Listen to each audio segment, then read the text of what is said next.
Guess who's coming to San Diego? That's right. The True North strong and free. We'll talk about the Gulls schedule, some signings, and more regarding the San Diego Gulls on this episode of Locked On Anaheim Ducks. You're Locked On Ducks, your daily podcast on the Anaheim Ducks, part of the Locked On Podcast Network, your team every day.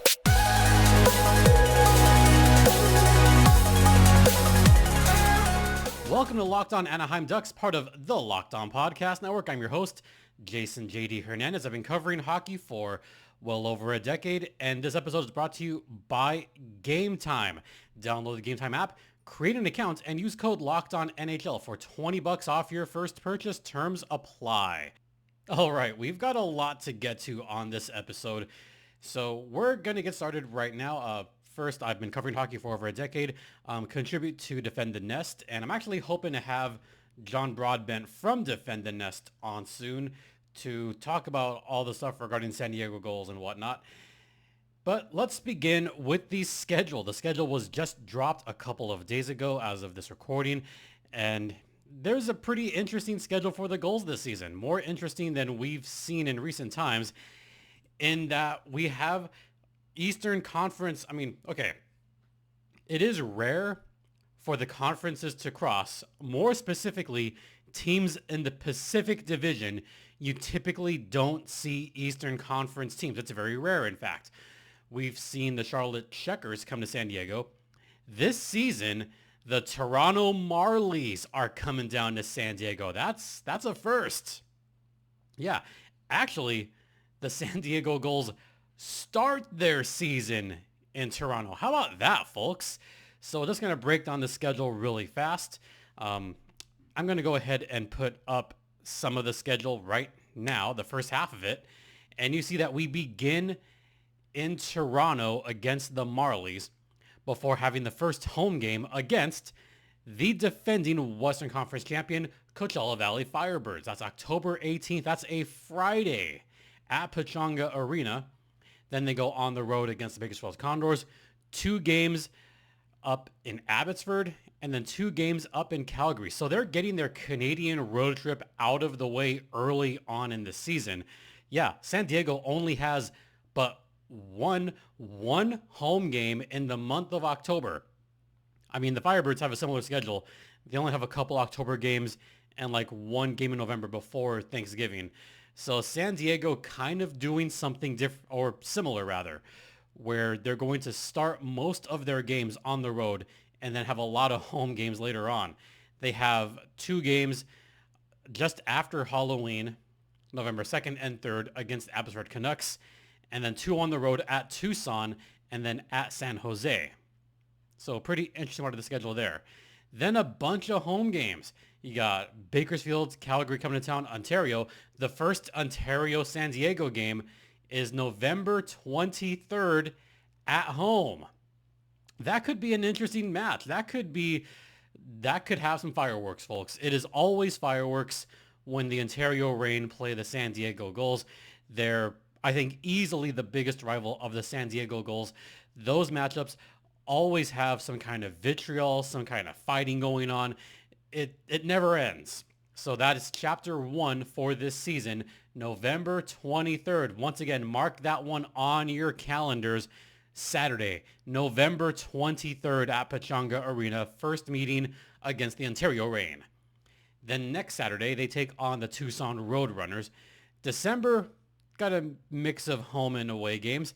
December 4th at San Jose, then 6th and 7th at home against Bakersfield, Ontario.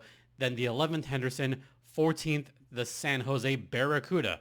I would expect one of those games, either the 7th or the 14th, to be the Teddy Bear Toss night that we have at Pechanga Arena. Those are always a great time, always. So be on the lookout for that. A quick 4-game roadie at Tucson at Colorado. Then it is the holiday break. The holiday break begins on the 23rd and goes all the way to the 26th. It's the annual Christmas break for the American Hockey League.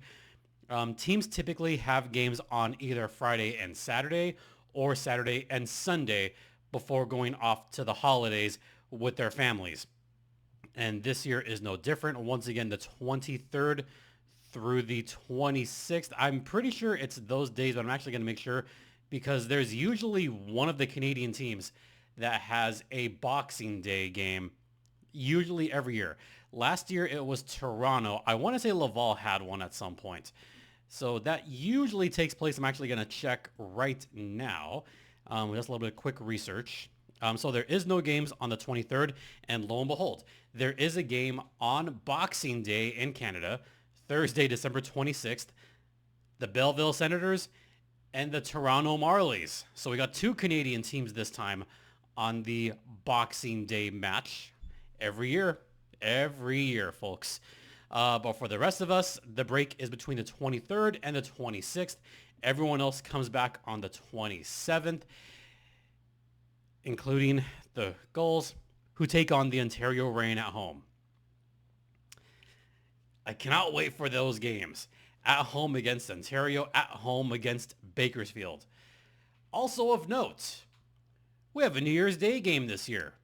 January 1st at Pechanga Arena against the San Jose Barracuda.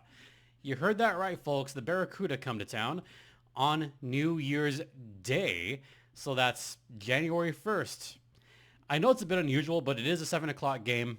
So most people that are kind of hungover from New Year's Eve, you can wake up late because it's a federal holiday. Wake up at like 11 a.m. For those of you that are living really dangerously or living on the edge. Wake up at noon, have a nice brunch, and then head to the arena around 6 o'clock and check out the Barracuda Gulls game. I'm kind of moving through this slow, so I'm going to kind of speed up here. January, a lot of home games. We have Iowa for a couple, Tucson, Calgary comes to town.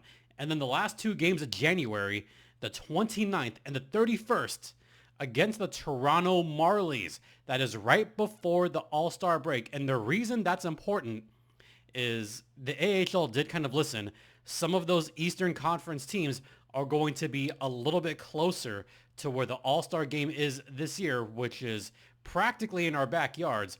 Coachella Valley hosting the All-Star game. That takes place, or the whole weekend takes place February 1st, 2nd, and 3rd.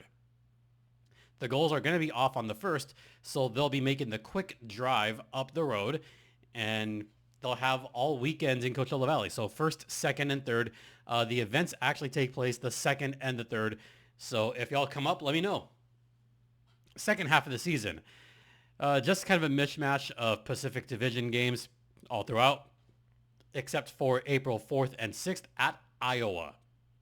So be sure to be on the lookout for those games. Couple more games of note. We got 3 against the Firebirds in February, 2 at home, 1 at Acrisure Arena. Then in March, got a lot of home games. You got Bakersfield, Ontario, 2 against Colorado, San Jose, Tucson, Calgary. Quite a few tough games there. Colorado should be a little bit better this season. Coachella still going to be good this season. April, 3 home games, 5 away games. You got those 2 away games at Iowa. Then they fly back to California. The away game at Bakersfield. Then away game at Coachella Valley, April 13th. And then the 16th against Henderson. The 18th at the Ontario Reign. And then final home game, final regular season game, April 19th at Pechanga Arena against the Coachella Valley Firebirds. Do you notice that the Gulls are playing the Firebirds a lot this season? Yes, 8 games against Coachella Valley this season. Good luck to San Diego. The first and last regular season game happens to be against the Firebirds this season. So I will likely be at one or all of those games.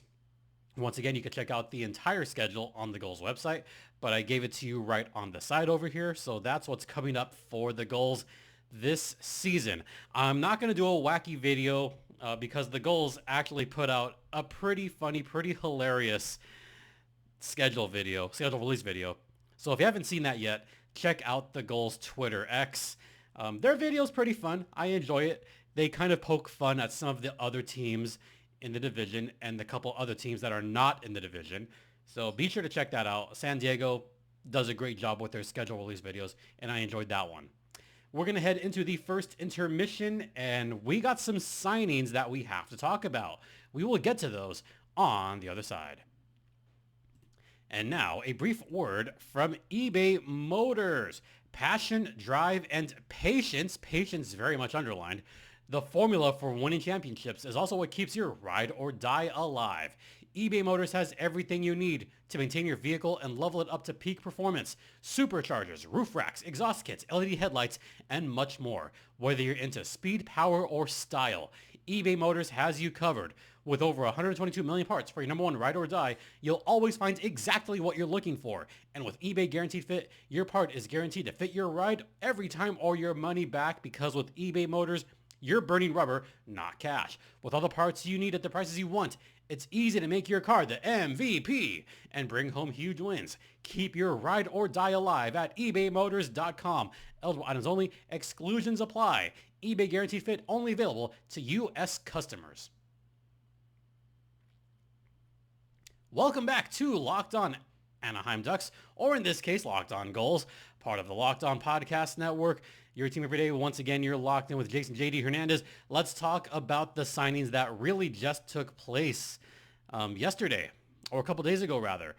These are pretty important signings that the San Diego Gulls made that'll fill out their depth. Yeah, I enjoy it. So we have Andrew Lucas is coming back to the San Diego Gulls. Terrific signing for San Diego. He was in 6 games with San Diego last season. He also had 36 games with UConn in 23-24. So he was kind of a black ace, but still a solid player. Someone that the few games that I saw him in, I grew more and more fond of his game. He did get 3 assists. He had an ATO. I wouldn't mind if he's just a depth piece for San Diego, and I wouldn't mind seeing him every day. Someone else that just got signed, Roman Kinal. So this one's kind of a wild card. He played 22 games last season with the San Jose Barracuda, only 1 assist and a lot of penalty minutes. He also played with the ECHL's Wichita Thunder last season, 18 points, but a lot of penalty minutes. He's a defenseman that's kind of a bruiser. Also from UConn.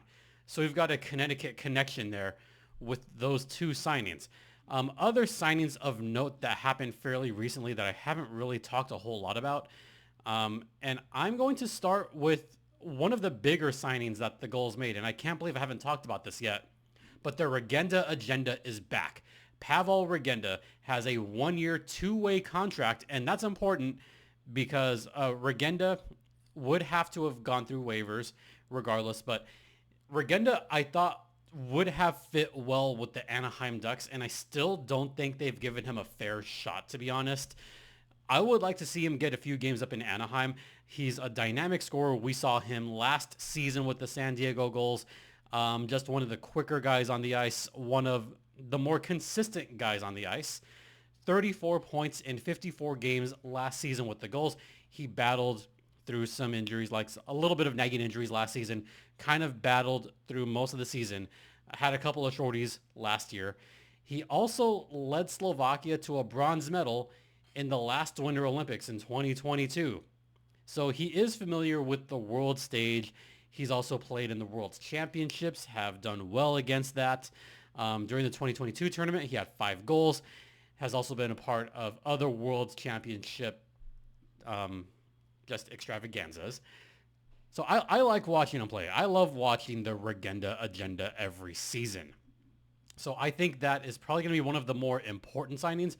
Also of importance, he is still considered a development player. And what I mean by that is he has not played the amount of games to be either a veteran or veteran exempt, or what John likes to call the wild card veteran.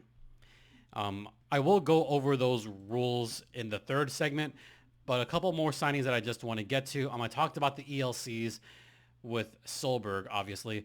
Carson Meyer, I talked about the 1-year, 2-way. So right now, the Gulls roster is beginning to round out a little bit.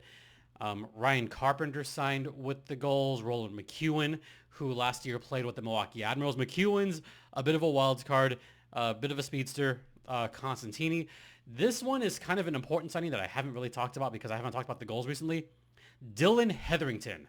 Hetherington is considered a wild card, but also a good wild card. He is a veteran. He last played with the Sens. Dylan Hetherington, I remember that name. As soon as I saw that signing, I said to myself, that's a pretty good caliber player. He's won a Calder Cup. Back in 2016, he won a Calder Cup with the Lake Erie Monsters in 2016. That team which swept the Ontario Reign, then swept the Hershey Bears in 2016. I only remember that because that was a fun run to just kind of watch. I watched that series live and I didn't have a horse in the race. I could just sit back and watch two good teams battle it out, and Hershey just got swept. That Game 4 in Cleveland, still one of the more fun games in recent AHL memory. So Hetherington knows what's up. He knows what's going on there. So those are some of the signings that have taken place with the Gulls as of recent. We are going to head into the second intermission right now, and we're going to talk about the veterans list. I will show you who belongs where and give my thoughts as to which players are probably going to play what positions and where in the lineup this season, and talk about where the Gulls are possibly going into this season. Stay locked in.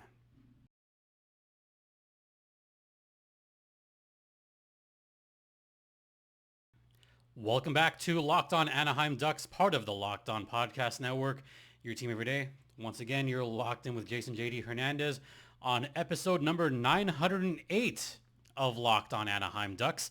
Thanks for those of you that are everydayers, and thanks to those of you that have listened for most of the 908 episodes, and hope that you stick around for more. So I'm putting my thinking glasses on now because this is probably going to be the meatiest part of the podcast. We're going to talk about the veterans list and the veterans on the team and why certain guys have left the San Diego Gulls. Before I do that, I do want to go over why this is important. So the American Hockey League has a veterans rule that definitely applies here, and here's what the rule states. A maximum of 5 skaters that have played over 320 professional games can be on the team at any one time. So this veteran rule has been in place because this is a developmental league, or it is intended to be a developmental league. And this rule is also in place.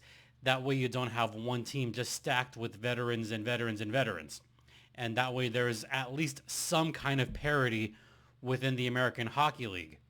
And that's also to focus on players that are going to move up to the National Hockey League, because that's what the AHL is. It is a developmental league. It is a feeder league to the NHL. And in some cases, kind of that in between. So here's what the veteran rule states. The game day roster has to include the following, and this applies to skaters. A maximum of 5 skaters over 320 pro games, that's veterans. A maximum of 1 skater that has played fewer than 320 professional games, so that's between 260 and 320. That's called a veteran exempt player, or like we call it, the wild card veteran. So for the sake of this, I'll say wild card veteran, but I say wild card, I say veteran exempt, either way. And the rule continues to say a minimum of 12 skaters that have played fewer than 260 professional games. That's development players.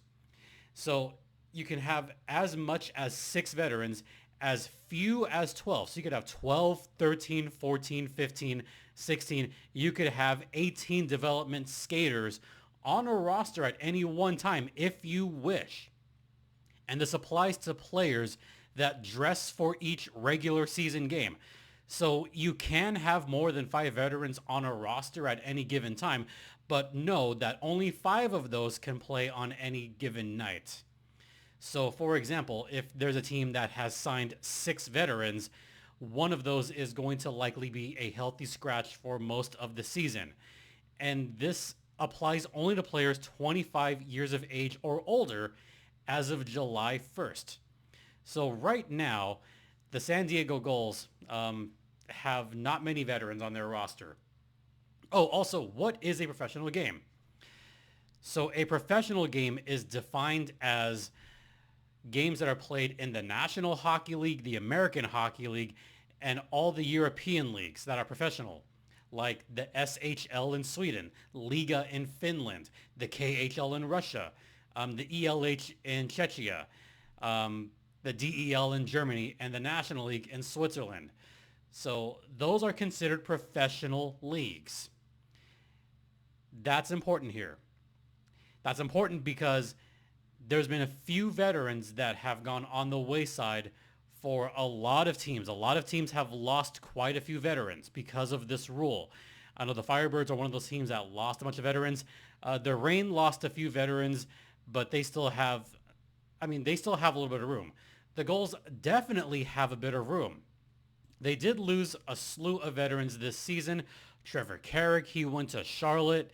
Robert Haig went to Vegas. Andrew Agozzino went to Utah. Glenn Godden went to the Kings. So they've already lost some guys. Chase DeLeo, he has not been signed yet. I'll talk about him in a second. But here's who are the veterans, and I will put up this graphic right now. Here's your developmental players that are currently listed on the Gulls roster or listed that could play in San Diego.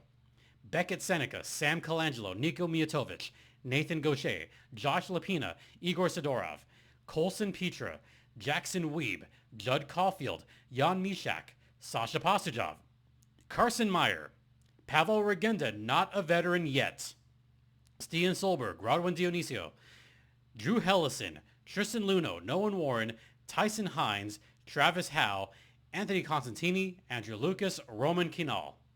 Those are your developmental players. I just listed off 23 development players. Your three veterans as of right now, Ryan Carpenter, Roland McEwen, Dylan Hetherington. That's it. The Gulls definitely have room for at most two more veterans. They at least have room for another veteran on their roster. And one of those veterans that I've been wondering why he has not been signed yet is the captain of the San Diego Gulls, and that, of course, is Chase DeLeo. DeLeo has not been signed anywhere yet. He could be a late signing for the San Diego Gulls later on this season. He would qualify as a veteran. That would give them a total of 4 veterans. And then a slew of development players. And some of those listed are probably not going to make the Gulls roster. Some of them are probably going to go back to their countries. Stian Solberg expected to play in Europe this season, so he would not qualify. Seneca, he could make the Ducks, but he is still listed as a development player because of his age, so he is still on that list. But Seneca could make the Ducks right out of the gate. You never know. Noah Warren, Tristan Luno, they could make it. You never know.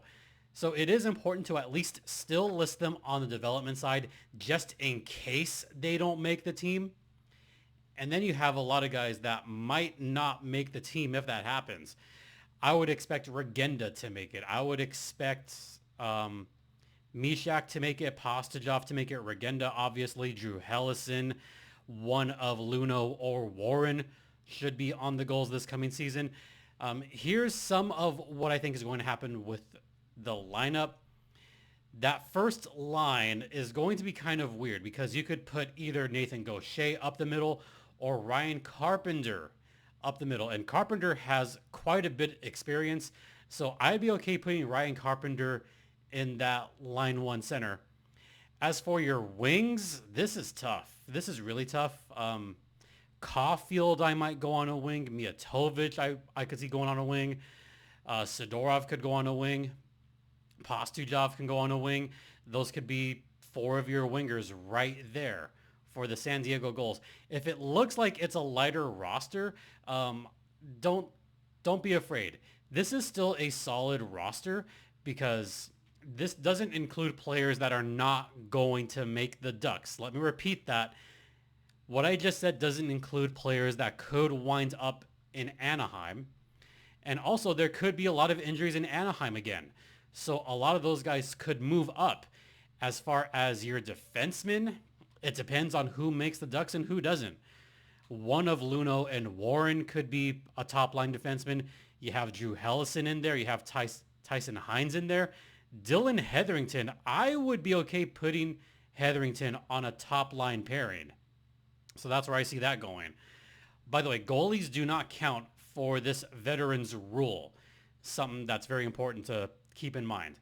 So that only applies to skaters, 18 every game. So we'll see what happens with the Gulls this season. All right, we're going to wrap up right there. Hopefully some of you have learned something here. Roster construction and who we might expect to see with the Gulls next season. Hoping to have some more Gulls talk later on this summer. As I mentioned, John Broadbent, once he has a free moment, he's going to try to come on the show and get some other guests to come on the show to talk about everything Ducks, everything Gulls, and everything in between. So stay tuned for all that.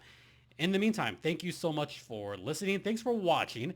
Don't forget this podcast is free and available across all platforms, including Stitcher, Spotify, Odyssey, Apple Podcast, Google Podcast, ad-free on Amazon, and hit the subscribe button on YouTube right now if you haven't already. You could follow me on Twitter X at StimpyJD. The show's Twitter X is at LO_Ducks. And once again, thank you all for your continued support. I really appreciate it. For Locked On Anaheim Ducks, I'm Jason JD Hernandez saying have a great rest of the weekend, everyone. Please remember to be safe out there, be kind to one another, and the Ducks fly together.